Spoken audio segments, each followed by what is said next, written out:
যথাগ্নে দাহিকা শক্তি রামকৃষ্ণে সমজ্ঞয়া সর্ববিদ্যা স্বরূপাং তাং শারদাং প্রণমাম্যহম। শতরূপে সারদা বই থেকে পাঠ। এবারের বিষয় শ্রীমা দীক্ষিত গৃহী সন্তানদের দৃষ্টিতে।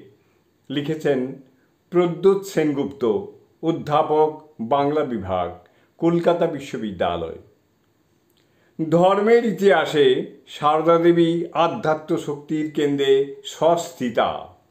শ্রীরামকৃষ্ণ যে অনন্ত সত্যের দ্রষ্টা, স্বামী বিবেকানন্দ সেই সত্যের প্রবক্তা, প্রচারক ও ভাষ্যকার, এবং সারদা দেবী তাঁরই ব্যবহার আদর্শ।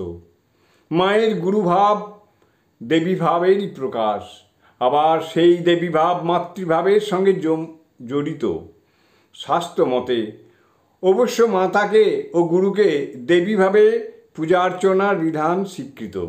শিশিমা তাঁর অগণিত মন্ত্রশিষ্য বা ভাবদীক্ষিত গৃহী সন্তানদের চোখে গুরুভাব বিমণ্ডিতা হয়েও মাতৃরূপেই প্রকাশমানা। জয় মা।